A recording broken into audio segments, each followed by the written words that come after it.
Raptors went into Utah. No Kawhi. They look so good, Tracy. Double-digit road win, second night of a back-to-back, didn't have their best player. They are 7-0 with Kawhi, 3-1 without him. What was your biggest takeaway? You just said it. These guys are really freaking good.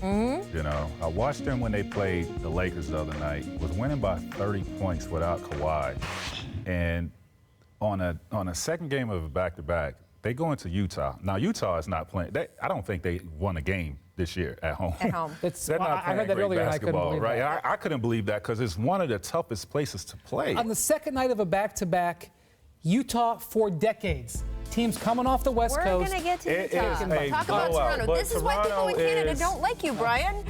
People in Canada love me, and I love Canada. Listen, But they're insecure. I just said it again.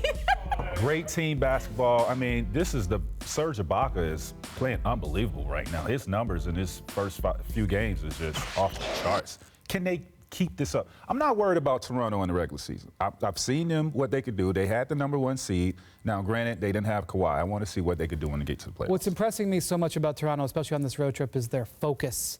They came out against the Lakers, played the incredible focus out of the gate, pretty much won the game in the first quarter. Last night, again. Pretty much won the game? Tremendous focus coming out of the gate. You go into Serge Ibaka, and Serge is, I never thought I would say these words in 2018. We're seeing peak Serge Ibaka.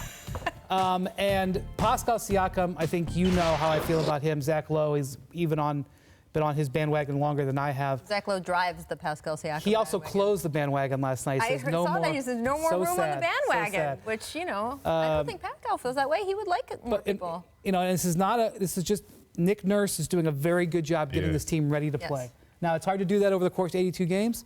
But there's something to be said for that. Well, what this reminds me of, you talk about that focus and sort of the belief in themselves, that reminds me of the Houston Rockets last year, where every game I ended up watching the Houston, when I would be in the arena for Houston, whether it was November or January or March, that team was like, just wait. We're going to show you. And sure enough, they took the Warriors to 7 games. That's what the Raptors feel like to me. They feel right now like, oh, just wait. We have it. We know we have it. I know everyone's waiting for us to fall apart in the playoffs.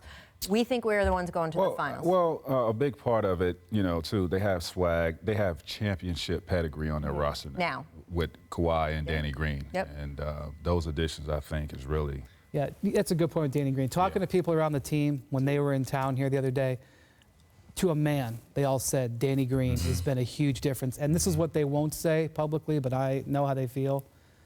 They think Danny Green is a huge recruiting tool when it comes down to it with Kawhi Leonard. They think that's a big factor as well. All right, I'm going to let you guys talk about the other side now. The Jazz. You started. They're now 4-6 in the season, 0-4 at home. Donovan Mitchell missed 2 of those games. We got to make that point. But it is surprising. What do you think is wrong right now? He was also not able to finish another game where they lost. I think that was in Minnesota. Their defensive efficiency and overall, obviously, you can see is way down.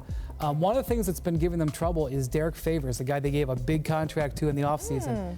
His efficiency, his on-court, off-court is really shaky. He has struggled as the second-team center. He has struggled playing power forward next to Gobert, which has been a point of what's worked for them in the past. They've also had a tough schedule, although you get to play half the games at home. And as you said, this is arguably the best home court advantage in the NBA. And when you've got a team in a back-to-back in the mountains, coming off the coast where they lose an hour, I mean, I'll bet that Toronto didn't get into their hotel until 2 a.m. the other night, and then they just get blown out in the first half again. I mean, this team really relies on Donovan in terms of scoring the ball offensively. He's been off to a shaky start, just hasn't been healthy.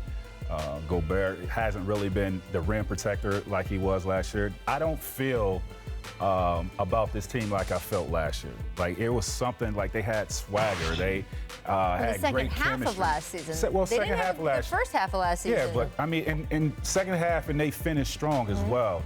I don't get that feeling from this team in the start of this season. But Tracy, you tell me, because you've been a player in this position, if you're a team that everyone just loves, what sort of gritty overachievers you were, and you knocked the Thunder out of the first round. You got that target on your back. And then you come into that next season. What is that like the season after?